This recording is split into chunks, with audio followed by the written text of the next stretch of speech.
KP doesn't need a build up. All right, ladies and gentlemen, we apologize for 3 hours late. Episode 16 of No One Asked Us. As you can see, Mace is hanging out and graciously joining us from Maui. That's quite the setup you got there, Mace. I'm a little jealous over here. And we've got the man, the myth, the legend, KP from PRMG joining us today. Thank you so much, Kevin. I appreciate it. So real quick, Kevin, if you've never seen the show, ChatGPT wrote your bio. We're going to find out if it's any good. So for those of you, I feel like everybody watching this show knows you, Kevin. This is, by the way, you were the #1 most requested links I've ever gotten for one of our shows, of people who emailed me asking me the link for the show. So the build up. I hope I can live up to it. I saw Matt Leinart, his little son, asked Alexa, "Who's Matt Leinart?" And it like talked about him being like this, Heisman Trophy winning USC quarterback. And at the end, it goes, "Didn't really work out in the NFL." And he's sitting there like, damn, that's hard. So I hope whatever ChatGPT says, I can live up to it. All right, we're going to find out. All right, Kevin Peranio serves as Chief Lending Officer and Partner at PRMG, where he oversees all lending production while championing customer experience, accountability, and modern lending technology. Since joining PRMG in 2010, he led Southeast region to become the company's #1 region in record time, quickly becoming one of its youngest partners. He's also a 4-time member of the President's Cabinet and was honored as top 40 under 40 recipient by NMP. Outside the boardroom, Kevin is recognized as mortgage industry voice, well known for his walk and talk LinkedIn videos and his KP Talks Dollars and Cents podcast on Instagram. I didn't know about that one. He's also a go-to national speaker, appearing at events such as Housing Wire's Engage Marketing Summit, AIM Fuse, ICE Technology, and many, many more. His industry journey includes leadership roles at First Magnus Financial, North Star Lending, and he earned his BS in advertising business from the University of Texas at Austin. Welcome, KP. Hey, maybe ChatGPT just scrapes LinkedIn. What do you know? You got KP and PK here. Let's go. It works out extremely well. And the other thing about KP, if nobody checked on this one, KP is the reverse. He started in tech. His first job, I believe, I don't know if it was your first job, but one of your first jobs was at Dell, correct? Yeah, I had a brief stint at an advertising agency in Dallas because I had an advertising major, and I realized quickly this job sucks. Lots of spreadsheets, no money. You got to grind forever. And so I moved back to Austin, and I literally slept on a buddy's couch for a month while I sold swimming pools for like 4 months. Nice. And I made like a ton of cash. And I made like 34 grand. I swear to God, like in 4 months, I'm like, okay, maybe, maybe sales is where it's at. So I jumped into Dell, and then, definitely was hooked on technology. So how did you make the leap then from, selling at Dell till all of a sudden, like, because we always joke on here, like nobody grows up as a little kid being like, I want to be in the mortgage business. Right. So the origin story. The origin story where most people just, back assward their way into it. I was working at Dell, and when I started, computers were like $2,000 to start. So it was good margin in it. Age 21, 22, making decent money. And I got hooked on sales. And in 18 months, the computer started at $499. And so I'm like a 60, 70, 80 hour work week guy. So, I was like, dude, it's basically a pay cut for the same effort. So a buddy of mine who I've known since 10th grade, I was in both his weddings. He was a real estate agent, and he ended up going from real estate over to a wholesale account executive at First Magnus. And so I jumped in about a month later. I actually flew to LA, hung out with my buddies on Venice Beach for like 2 weeks. And I'm like, dude, this entertainment industry is a grind as well. I mean, you're broke forever and maybe you hit something somewhere, writing comedy, playing drums, stand up, acting, whatever. And so my buddy's like, dude, you're going to love this. It's people and numbers. It's a sales job. It's right up your alley. So yeah, that's how I jumped over into the mortgage space in April of 01. And I've been in only 3 companies, First Magnus until the crash in 07, and North Star Lending. Joined as a partner and brought my team over. They had some financial issues. And so Paul and Robert, the founders of PRMG, they're like, dude, we have no East Coast presence. You seem like a good guy. And yeah, it's been almost 15 years I've been here. So I try and stay the course and, you know, water the grass where I'm at, you know, and as opposed to looking at other grass on the other side. And it's been a good run. And so that's my origin story. So now like when you made that trip to Venice Beach, did you never leave Southern California, or did you go back, and then how'd you end up? I was living in downtown Fort Lauderdale. So I started in Austin for 2 years, moved to Tampa well, let me back it up. I was that was, I guess, 21. And I was living in Austin. And so I just crashed with some buddies for a couple of weeks trying to figure my life out. And I ended up going back to Austin and taking a job as a wholesale account executive at First Magnus. So got it. Okay. That was the deal. So I ended up staying there I bought a house almost immediately. So in like August of 2001, just 2 weeks before 9/11, I bought a condo. I still have it rented out. I've never sold a property that I've ever owned that wasn't, you know, like a fix and flip. And so it's still rented out. I just checked last night. I owe like 38 grand on it. It cash flows nicely. And 2 years later, my regional was like, dude, I got Florida unlocked from the Tucson corporate office. You want to be my first guy in the state of Florida? I said, let's go. So we took off and I went to Tampa and trained a bunch of reps, and they split the state 6 months later. And they said, what do you want? I said, South Florida. So I moved the day after Thanksgiving, twice in 6 months, no friends, no family, just for the job. So, yeah, I was in Fort Lauderdale for 13 years and I moved here 9 years ago. All right. So I'm a Tampa guy, born and raised. Where did you live in Tampa? I'm just curious. I rented from the Post properties on Harbor Island. All right. Yeah. Harbor, that's a nice spot to be. Awesome. I love it. Yeah, it was cool. I got a nice 2-2 and, you know, first floor corner unit, and the company paid for, you know, subsidize the rent, you know, because that was the office for the state of Florida. And yeah, I no regrets, man. Tampa was great. Yeah, that's an awesome spot to be. It's like, for those who don't know, it's like right off of it's like this little island right off of downtown. Like it's a sweet spot for sure. And there's 2 of them, Davis Island and Harbor Island. Yeah. Now, a lot of times, normally we have a lot of technology folks on here. We love bringing on folks, though, to get kind of the other vantage point. But since we're not highlighting a tech company here, I'd love just, you know. Yes, you are. Yes, we are. Yes, you damn straight you are. Okay, look, my bad. You know, like Andrew's got. Yeah, I'm just saying, like there's all these AI companies, and the problem is AI has a problem everywhere, not just in our vertical.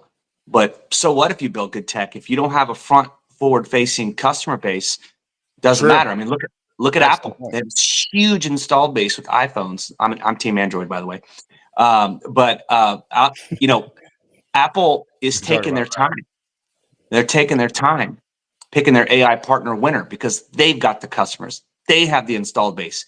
So they're just letting it all come down, have there be some parity amongst AI winners and maybe a cheaper price, and then pick a winner. And so lenders have that luxury as well. It's true. That's a good point. So we can just we can dive right into PRMG. So let's start though real quick. Like, what do you feel like, right, as the CLO of PRMG that really sets you guys apart? Obviously, you're a monster player in the space. Everybody knows you.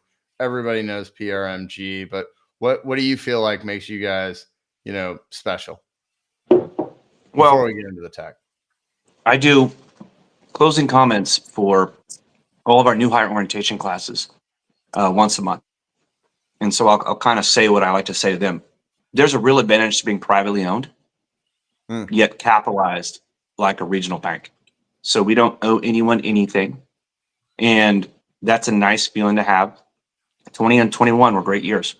And, we had a decent servicing book, and we still do.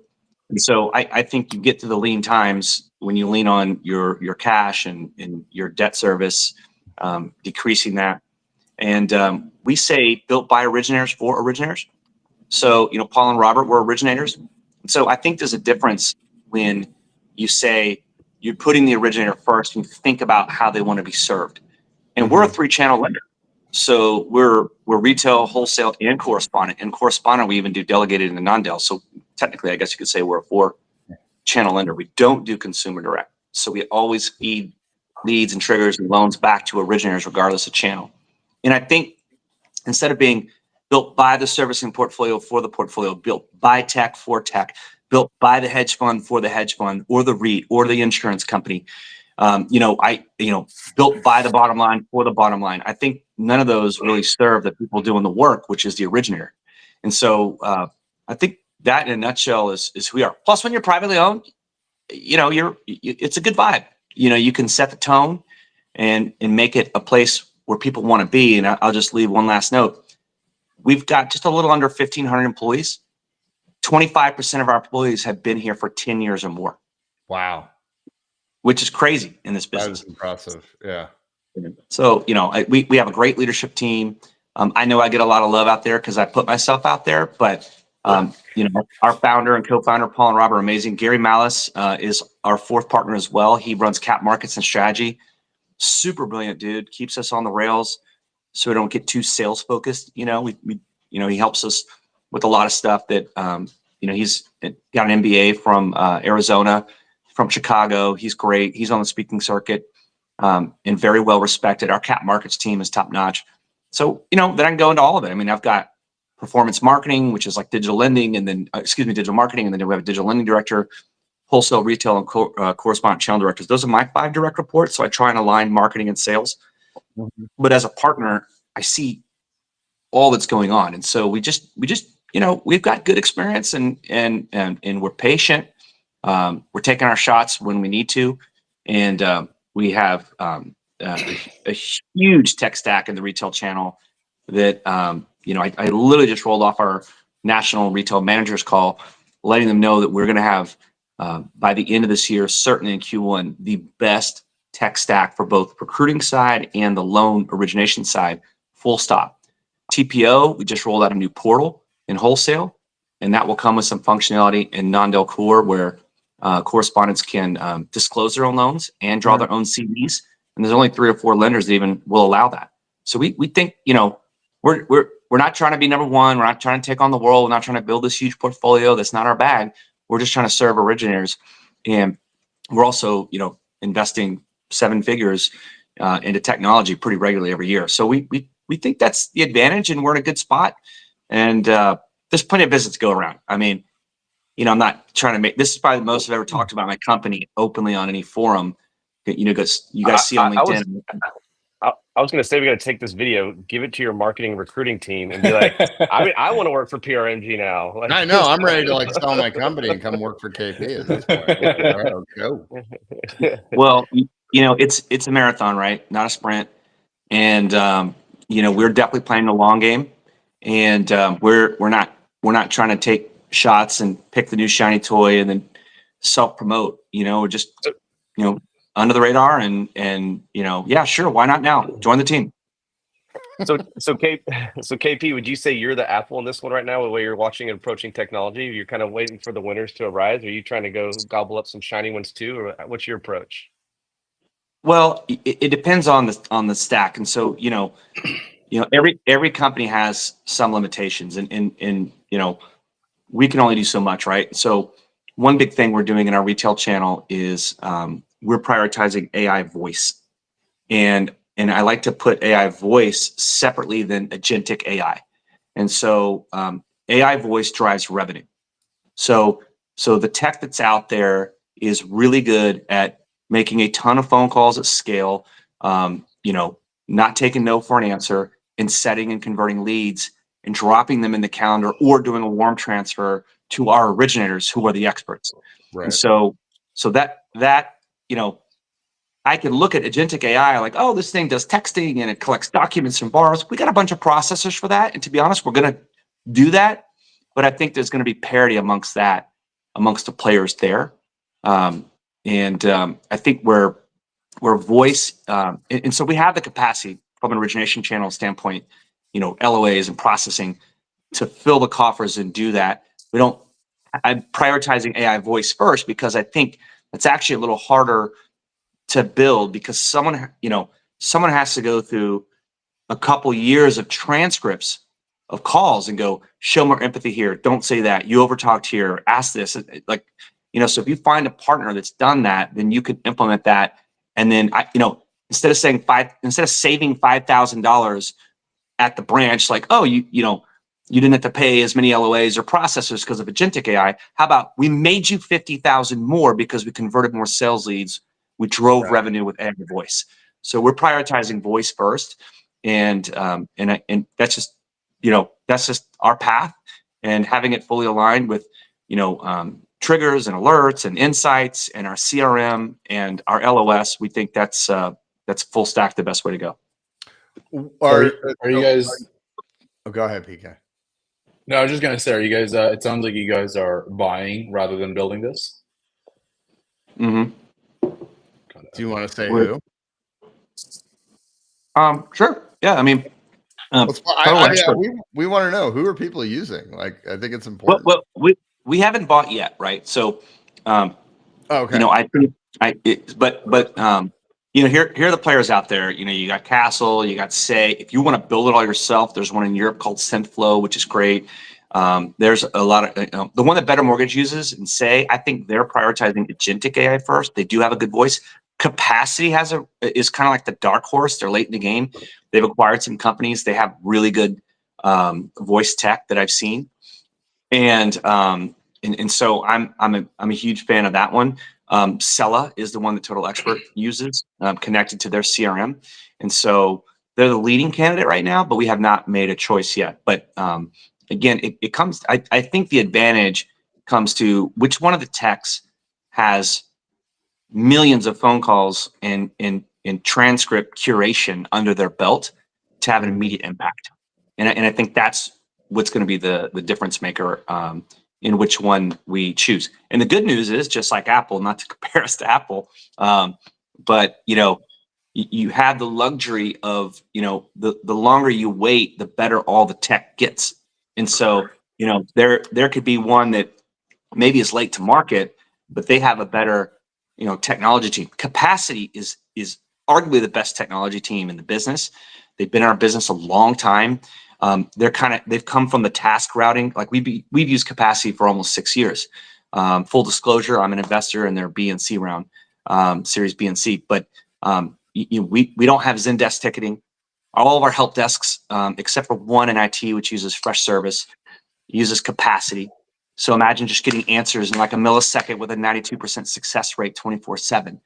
And then that task routing tied into your LOS, which we're on Encompass.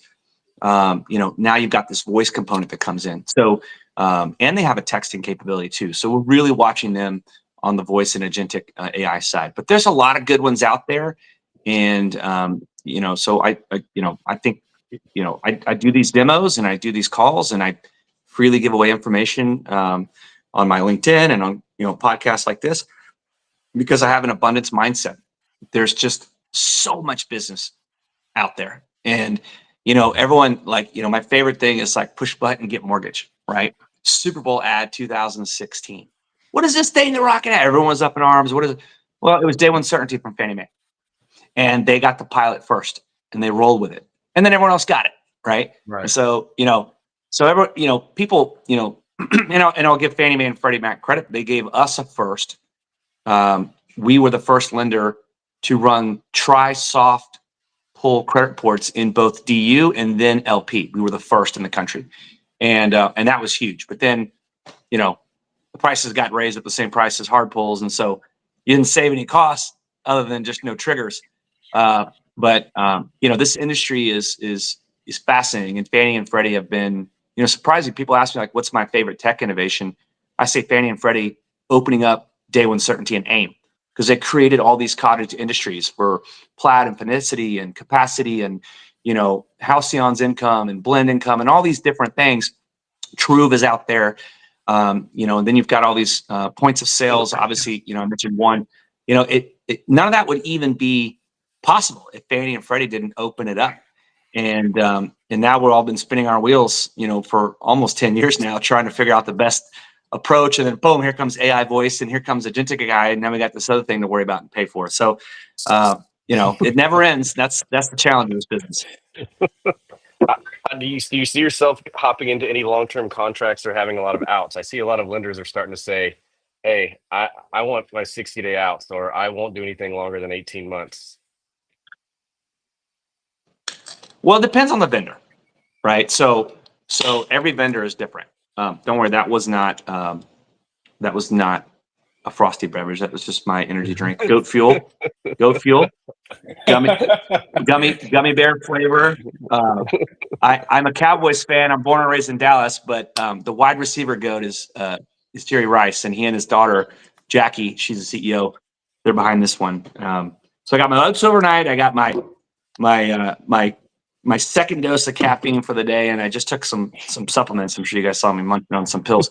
Contracts are interesting because there's a FASB out there, right? There's an accounting board standard that in order to book a ARR, annual recurring revenue, you pretty much need like a 12-month contract, or you need a very stable way as a tech vendor to measure 12-month revenue from a client. So if you have someone that can get out anytime they want, you can't really book that revenue at the highest level, which then gets a multiple on top of that to give you the valuation of the company.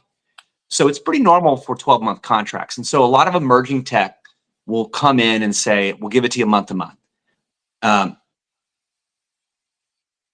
then get to a point to where you're hooked on it and people like it. And then you cut a deal for a 12-month period. You're like, obviously you like it. You're not going anywhere. Let's do a deal.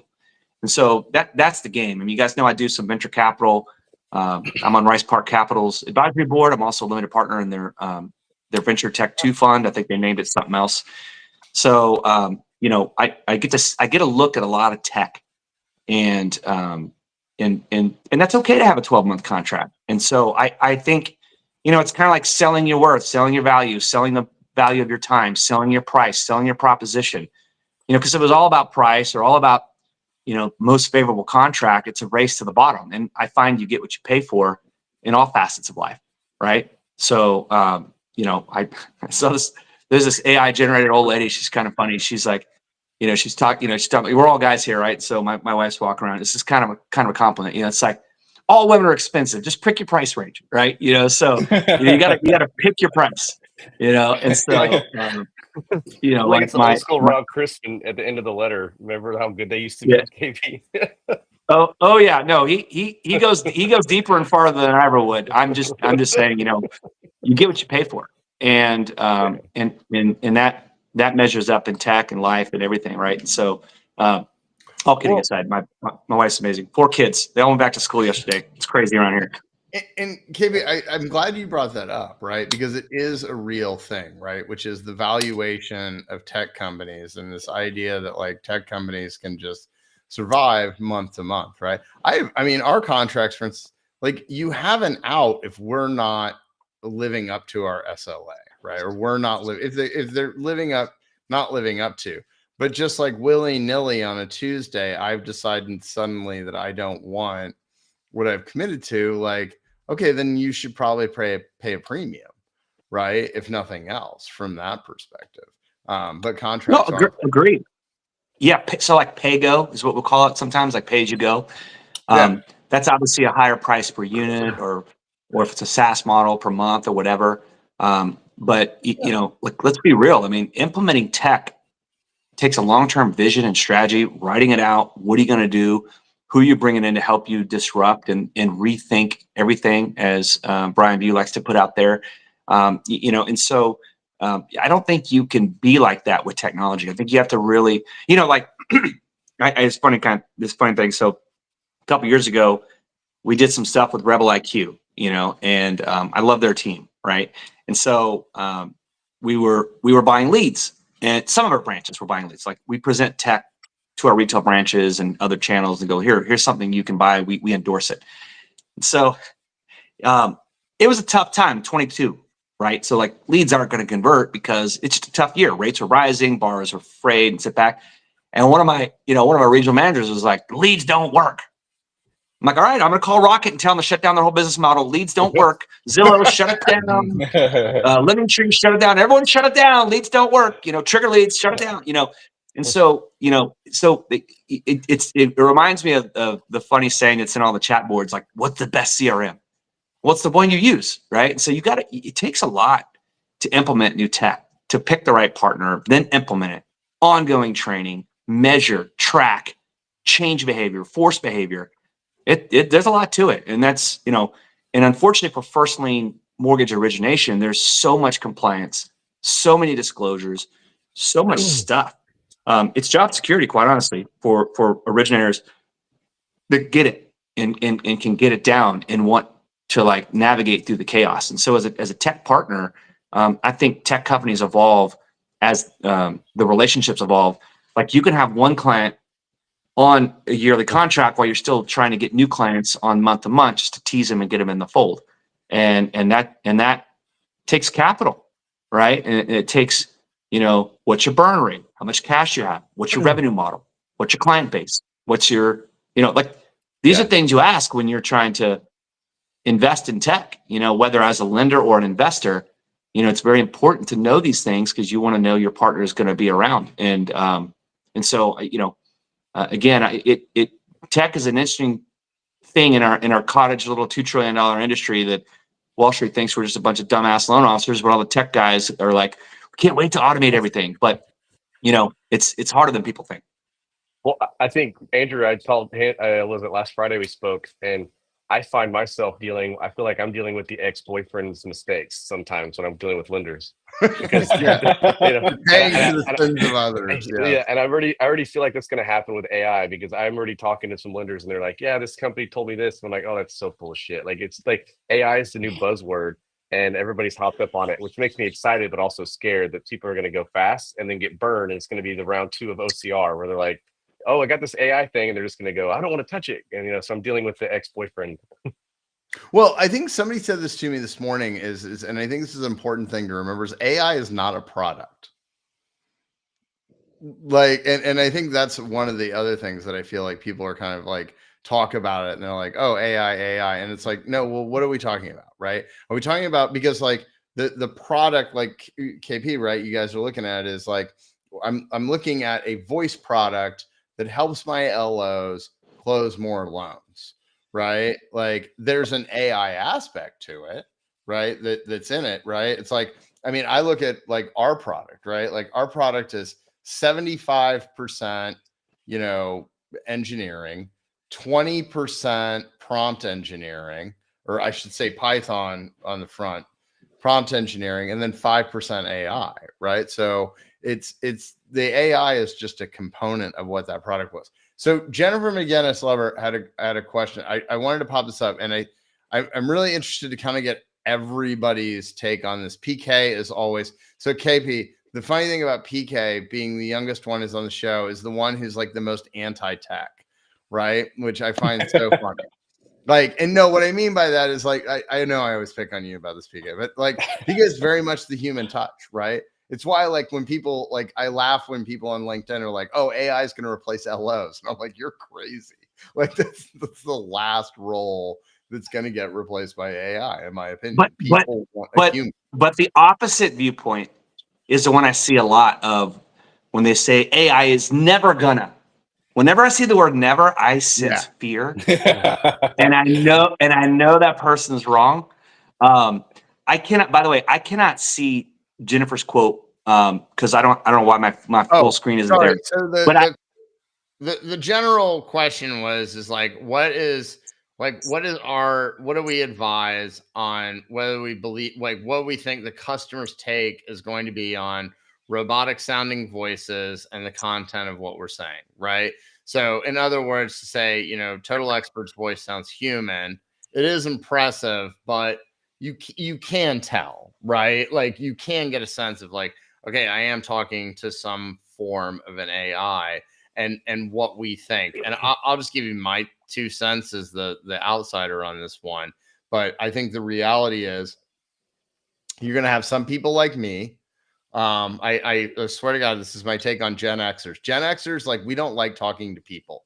Like, I don't even want to answer the door for the DoorDash guy, right? Like, I just leave it on my doormat, right? And for me, like, the AI voice, like, I'm gung ho. Like, if the AI voice can answer my questions and it's going to answer my call immediately, like, bring it. I want it all day, twice on Sunday. But then, PK, what's your feeling on the AI robot calling you about your rate? I'm not a big fan of it. I'm not a big fan of it. And also, I agree with Jennifer. With like, you can obviously tell it's robotic. But a couple weeks ago, I did get like I picked up the phone. It sounded like a human. I was like, oh, finally a human. And then like it does, you know how the AI bots, they have like this long pause that they do just to understand what you're saying. Yeah, And when they did the long pause, I'm like, oh, this is definitely AI. And it was just kind of like downhill from there. But I mean, it's definitely a lot better than like, the old school kind of like robotic ones, but they're still, I think, working up their way there. And I think there's some good examples. Like KP's probably seen a lot more of them than I have, but there are some good vendors out there. I thought one of the best takes, and KB, I'd love to hear your thoughts on this one, is Jeremy Potter said this recently on a podcast where what if you have the either or option, right? Where like I call in and it's like, you can talk to our AI agent now, or you can wait 15 minutes to talk to a human. Right? Like, or whatever that time. Like, I mean, I'm just making up time, right? But it's like, then it's like, okay, put the choice on the customer. What do you think? Yeah, KP? I mean, I'm going to cut KP off, I guess. Sorry. I think it comes down to what gives results, right? So, and then also like pick your poison, right? I want a human. All right. As soon as that gets said, phew, get them out of there. But if the AI is delivering results, then the AI is delivering results. All right. Sorry, KP. No, it's all good. First of all, I want to shout out Jennifer. She shot me a message like a year ago, or maybe it was an email. And I introduced her to our co-founder, our COO, Robert Holliday, and she worked with our team on a contract basis, and she was amazing. I mean, she really helped us with clearing some HUD defects, and just she was really good. So I know she's at Pivot Financial now, so that was a good get on their part. So keep fighting the good fight every day, Jennifer. I will say that it's very interesting when I hear these takes, because let's be honest, like, you guys are like tech brains and you're in it and you're very smart. And so, like, no offense, but you're not the audience. And so like, and I love Jeremy Potter to death. Like, Jeremy's like my boy. Like, I love that guy. I like that optionality that he presents. The data doesn't back up what you guys just said. I mean, you guys are like, you're like you are 1%ers. You guys are elite in the way you think. And the bar is not, does it sound exactly like a human? That's not the bar. Because I'm telling you, there are millions and millions and millions of phone calls being converted into revenue. And that's today. And so, yes. That's what I said, Kate. It's a result. It will get better. Driving results. It will only get better. Results. Yeah. Yeah. That Sam Altman's famous quote, right? This is as crappy as the tech will ever be. Yeah. Yeah, exactly. And like you see like the data center build out and how much, like, there's like a 3-year runway for NVIDIA chips, and they keep coming up with new chips every year, and their margin's like 60%. And Vertiv is building all these data centers and cooling, HVAC systems. Like, they have like a 2-year runway. Like, it's not going to stop. I mean, like, it's going to be crazy where it's going to go. And so, so again, to go back to, like, it's never going to do this, like, man, I hear the word never. I'm like, dude, so back to your original point. Like, I agree AI isn't a product. And this is something I've been saying for about 2 years. I've been on this AI train for a long time. If you guys know, like, I moonlight as like a trader. So I pay all the subscriptions for all this like stock analysis. And I'm reading about stuff like in quantum computing right now. It's unbelievable. We we even start talking about that in our space yet. Not that we have like we need to crunch problems like the size of the universe or whatever. But so when I say AI, I say that AI is a base layer that's going to be in everything we do in our lives. And if you don't believe that, you can stop using your air conditioning or your car, or you can go back to watching black and white television and get rid of your smartphone.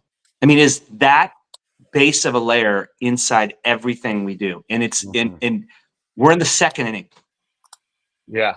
I think we're seeing a common theme here of people are overestimating the short term of AI and underestimating the long term of AI. Yeah. I've said that quote. I heard it somewhere. I don't know if you stole it from me on LinkedIn, because I stole it from someone else and something that I read. But it's great. No, It's we've Bill been Gates. saying it It's here. a quote from Bill Gates about technology. Everybody overestimates the short term and underestimates the long term. And it's true. Like, I mean, you guys have heard me say this, like a Housing Wire AI Summit, the one thing was I felt like the hype train was just a little bit too high on the short term, right? I think, you know, there's realistic, like, what does the tech do today? And KP, I thank you, because you bring up a great point, which is what I think doesn't actually matter, right? And I mean this sincerely, and it's why, like I said on the stage at Housing Wire, like, I want to have call me, like any lender out there. I want to talk to as many originators as possible, because I want to know, what do you guys see? What is the data telling you, right? And like you just said, the data is telling us that people take these calls. The data is telling us that it works. Okay, it sounds a little bit robotic, but you know, millions and millions of dollars in closed loans, you can't argue with that fact, right? At the end of the day, and what you think about it. And to be fair, when I've sized up the different ones I've demoed, I have used how robotic does it sound as one of my barometers. So that is something that does matter, because you like at least a naturally flowing conversation. But at the end of the day, like, it's just communication. Like, it's just communication at scale, right? And so there's an abundance of borrowers. Some borrowers want a phone call. Some want it right now. Some will do all the research, and then when they want it on the phone, if you don't get on the phone within 5 minutes, you're out forever. Yeah. Right. And so that tiny 5-minute window of opportunity, like, you better pick up. And if you can't, which you can't, and the bot does, you know, well, then there you go. You've made them feel calm. It was good enough to set the appointment either immediately or 15 minutes later or whatever, tomorrow, with a live person, whatever the case may be. That's where it is today. Now, where things get interesting, and Brian View talks about this a lot on our Last Word podcast. You know, what happens when some states say AI voice doesn't need, like, AI voice can do licensed activity. So what if just one state says, go for it? AI is unbiased. We've seen the data. We prefer AI over those mean, dirty little originators who are so biased. Like, it just takes one state. Okay. So now that person on LinkedIn who's like, it'll never. Now it's doing literally everything. So you know, so who's thinking ahead to that, right? So it just takes one state or many states, multiple states, to say, go ahead, AI voice can do licensed activity. Go ahead, pull credit. Go ahead, run their social. Talk about rate. Talk about loan terms. It's totally cool, because you're going to be unbiased. You're not going to steer them into, you know, some higher margin product. So it just takes one little tweak of regulation in a state, and the never, ever, ever going to take over, you know, that's blown out the window. So you think that will never happen in our lifetime? No, I think it will. Definitely, yeah. And so you know, so you have to kind of, you know. Well, no, I think, you know, from an accuracy level, right? That's the other thing. Like, that's for us and our product. Like, that's where our focus is hyper level accuracy at 99% and above, right? The reality is, and I've spent too much time probably reading studies about human accuracy, right? And the reality is that human accuracy tends to be in the 85 to 90 range, right? So really, if you have a great product, which has been very well designed, it's actually going to quote rates and things to borrowers at a more accurate level, right? right? But you're still, I think we all agree, you're still going to have LOs, right? You're still going to have some level of human touch that's going to exist. But the other place, and I was talking to somebody this morning, and again, love to hear your take on this, KP, is maybe also AI steps into those, much smaller balance loans, right? Where, maybe it doesn't make sense for an LO, right? Maybe the commission is so low that that's just not where LOs want to focus their time. And they're much more streamlined loans. And there's a heavier use of AI in those particular, products or whatever. Yeah, I think the first time home buyer is where the originators will stand their ground, because there's just so much education and emotion and hand holding Trust. and trust and communication. Agreed with that, And so I think, and the good news is, like in Q1, 82% of all business was purchase business, and a lot of that's first time home buyer.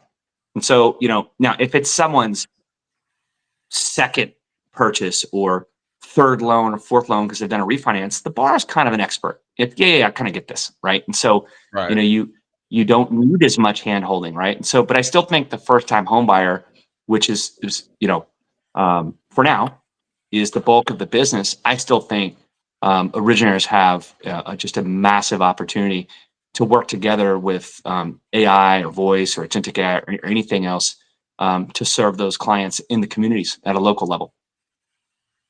Quick question on the AI voice side. I know you kind of slightly touched on it a second ago. What's like the compliance framework or the regulatory framework that lenders should be kind of thinking about it from, and like how are you guys approaching that?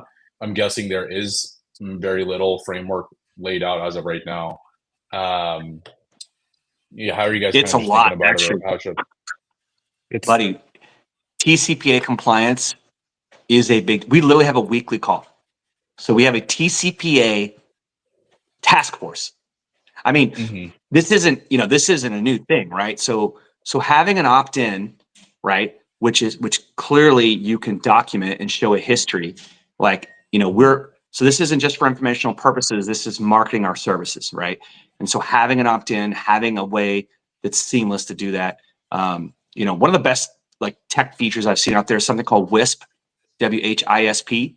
I mean, if you click on a link on an ad or you scan the QR code, a text pops up on the borrower's phone. So it's scan, tap, text, right? So now the borrower is texting you. That's borrower permission, right? And you have it documented. And then you can redirect anything back to them that you want. It says, hey, you can even put, hey, tell me your name and address and phone number, just to make sure I got it all right. And it will automatically be populated because your phone mobile record on your phone has you would not believe the amount of data that your mobile carriers have on you on your phone. Like, they know your race, they know your income bracket, they know what area you work in, they know the languages you speak, they know so much stuff. Now, as a mortgage lender, I don't want that smoke. I just want like name, address, email address, phone number, and that's it. And so if you get the opt-in and you're TCPA compliant. And so where there's a gray area is like, how long are you TCPA compliant? 180 days, a year, 18 months? If it's in your portfolio, is it for life? Is it 18 months? And so, there's some gray area there. And unfortunately, we don't have a hammer at the CFPB to drop a lawsuit and kind of guide us. The last real lawsuit was the Facebook lawsuit. And so that's been the benchmark. And if you look back, that's years ago, right? So So, and then of course, California can't be outdone. So we have a CCPA.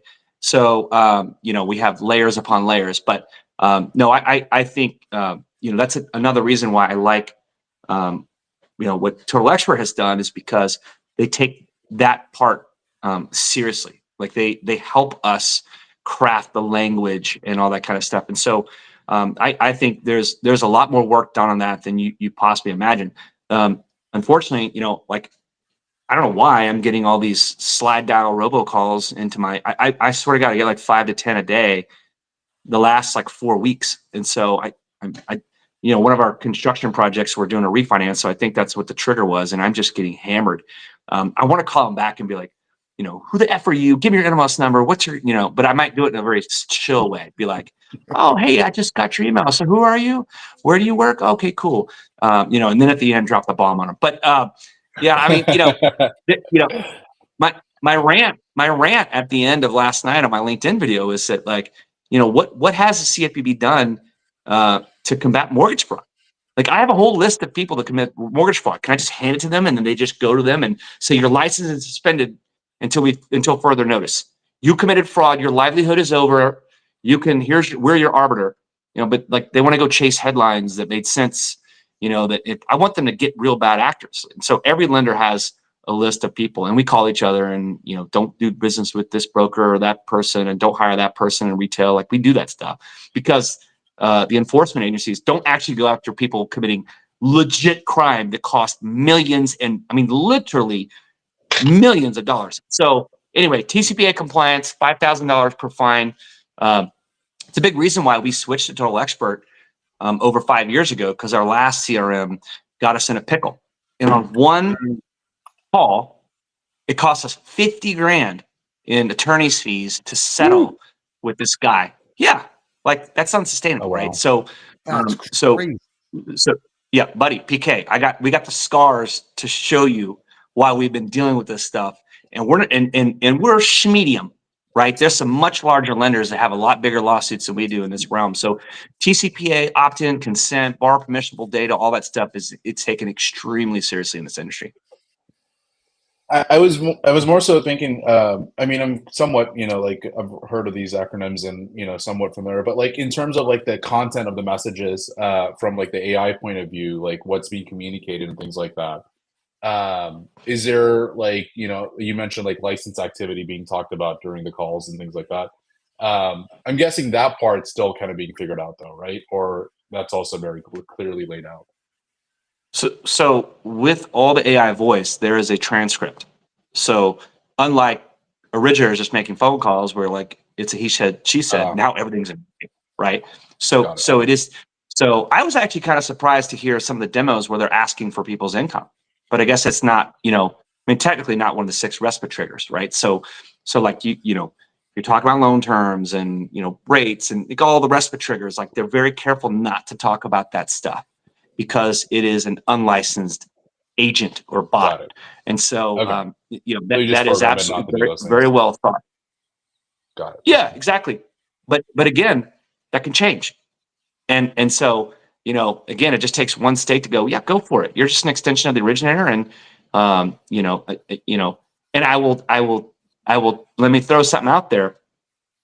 A borrower can go online and take an online app, and the website can discuss everything. So some lenders are saying, well, what's the difference between that and a voice agent? A bot, yeah. No, it makes sense. It makes sense. So some lenders are like, yeah, go for it. Because you could take an online app and go through all the terms, and you're just talking to a website. No one's saying the website's not a licensed agent and they're non-compliant.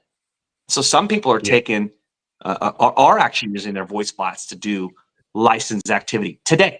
So, we're a little more, I would say we're conservative, but we're more conservative than that. And so, so what is the difference? I mean, you can take an online app and do a loan completely and never talk to a human. So what's the difference? It has not been challenged in court yet. And so, there are some people that are saying, yeah, go for it, bot, talk about whatever you want, because it's just like going to my website. Yeah, I've seen the cutoff for some lenders be advice or recommendations. That was kind of their cutoff of, like, should I lock now? It's like, let me connect you to a loan officer. Yeah, and what if the lender said in that instance, let me get you to my website? So here, like, there's no wonky transfer. I mean, how many times you get frustrated when you have to click your mouse one extra time, right? Okay, Bar, here, let me show you our website. Did you get that text? Are you on our website? Okay, good. Yeah, you can go to the step right here. And so, like, I mean, some lenders are doing that today.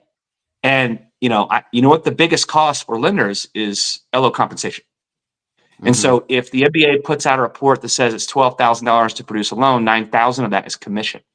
So there are some lenders that are not built by originators for originators that want to cut out the originator and they go to my website, and then you can do all this stuff. So now it's a company generated lead. And so if anyone ever talks, they're getting a few bips or their salary or whatever. And so there are some people that are doing that today instead of getting a live transfer. And so everyone's got, like, we still believe in the originator because we're so community based in all three of our channels. First time home buyer hunting. We got the product mix and the Jenny DQs to show it. We do tough stuff. And we want to reward originators with those transfers and those calls. That's our bag, right? But some lenders don't. So here's the question I've been asking for the last, call it, year and a half. And this one I'd love to hear your take on, KP. So as we see AI come more and more into the process, right? The underwriting, the processing, the LOA, the LO, right? At even if it doesn't replace anyone, I think we can all agree it massively increases the production volume in each one of those roles, right? And NMLS is going to want its money, right? So at what point, how do we think there ends up being a shift? Because I feel like there has to be a shift in the licensing, right? Because if you have, AI agents that, to your point, let's say that, we get a handful of states or everybody, all of a sudden you've got AI agents that are calling borrowers and doing 80% of, the NMLS activity, right? If you've got an underwriter who used to do 3 loans a day and now they're doing 12 loans a day, right? That just cuts down on the number of licenses, right? Like, and somebody just dropped in, an AI agent that passes the SAFE test. How do you think that might shake out, like, as far as the industry is concerned, or as far as the government is concerned? I'm pretty sure an AI agent will get 100 on that test every time. I would say You're probably right. the NMLS was created out of Dodd-Frank, and it was created out of Dodd-Frank to put a framework around oversight, visibility, and transparency on licensing. So it wasn't generated to make money. But let's just take your line of thought and say, like, okay, they're losing money, they want to make money. I mean, they can find a way to get all these bank and federal depository companies have thousands and thousands and thousands of loan officers to get licensed. I mean, I personally think it's unfair that they don't have to get licensed just because they work for a bank. Yeah. So I didn't even know that. But No. That makes no sense whatsoever. Anyway, sorry. Forgive my ignorance. totally. No, the NMLS, like they were tasked, like their revenue is supposed to be able to go handle the licensing at Sanders. So I guess if you only have 10 LOs, you only need 10 LOs worth of revenue. Yeah, but when the government starts coming for money, like, I'm sorry, I don't mean to be that side of the thing, but the government doesn't like to give up money. Just pass a bigger, more beautiful bill with a higher debt ceiling and, mortgage the future of our grandchildren. That's all you got to do, man. Oh, that's a whole nother show unto itself. So, KB, we always have everybody, the prior guest, ask a question of the next guest. So, Kobe, is it Hollick? I'm going to mess up. Hackalier. What is it? Hackalier. There you go. His Kobe. question, unfortunately, Kobe's we already answered, which was what's PRMG's AI strategy. So I think we kind of covered that one. But what I would love, if you don't mind asking, is our guest next week is Peter Bannister from Mova AI. I don't know if you know Peter. He comes from Fannie Mae. Okay. And do you know much about Mova AI? Have you seen this product? Yeah, it's good stuff. I think UWM is using some of it. He was one of our sponsors at the Mortgage Innovator Conference. So you guys know I'm on the California Mortgage Banker Association board. And we just had our Western Secondary, which is a traditional capital markets conference, much like the one in New York. And in May, we're having the Mortgage Innovator Conference. Peter and Mova, thankfully, was a sponsor. He and I got to break bread there a little bit. And he and I have a meeting. We're supposed to have a meeting yesterday, and then he's traveling, so we kicked the next Monday just to touch base. So I definitely keep touch with him and his team, and he's definitely a thought leader in this industry, and I like where they're going. Wait, do you have a question you want us to ask him next week, though, live?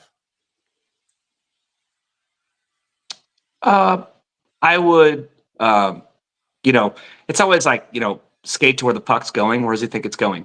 He is a good thought leader. So I'd be curious to think, because then what you're getting into is him and his company's roadmap and how they're going to get there. And it gives you some insights and some ideas. And,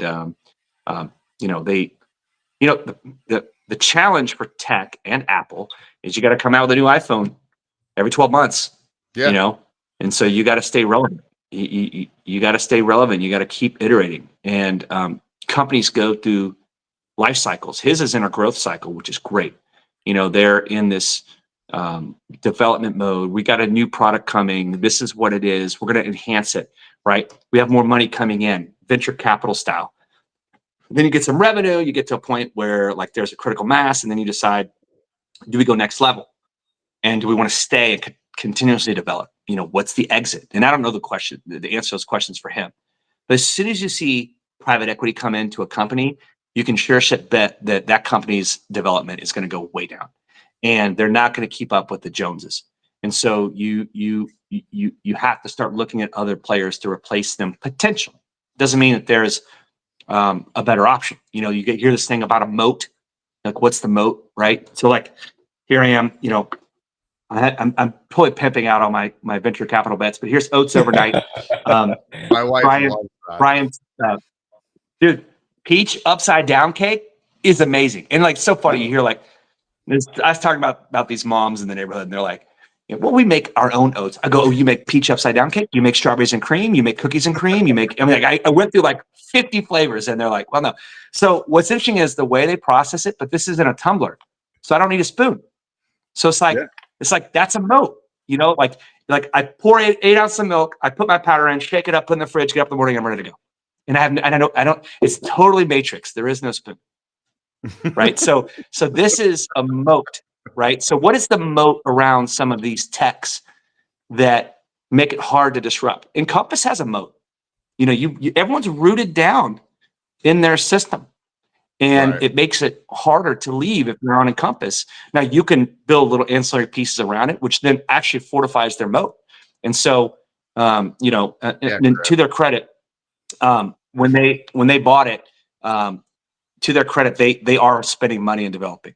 They don't have to, but they are. And so I like where ICE is going. They got some multi-user functionality that's coming out this year. So, they don't have to. They could just sit back and collect a check. But to their credit, when they bought it from Thoma Bravo, which was classic private equity, they didn't do shit for 15 months, made billions, by the way, brilliant move. Fired 20% of staff, raised the prices, didn't do anything, sold it.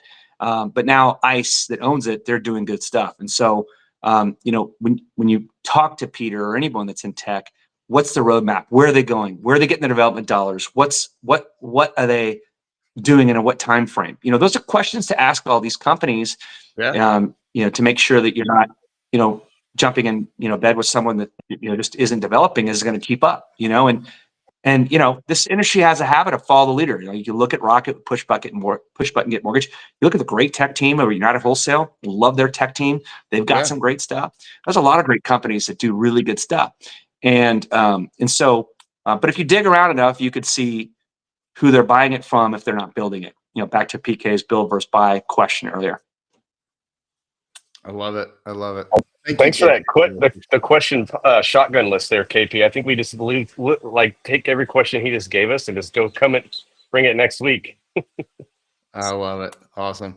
Well, KB, we went a little bit over, but I really appreciate your time. Are you going to be at the so we'll plug into the conference IMN AI Summit in Dana Point in October? Are you on the? I feel like you're on. I am going to be. I'm on a panel that Thursday. So yeah, come on by. It's right in my backyard, like 25 minutes away. I'm on a panel Thursday as well, so I look forward to seeing you. We might have a little event at in San Juan Capistrano that I'll have to talk to you about later. Well, thank you again. I really appreciate you coming on. And the time, Mace, thanks for popping in from Maui for us. And we'll see everybody here back next week for Pete Bannister from MOVA. All right. Have a great week, everybody.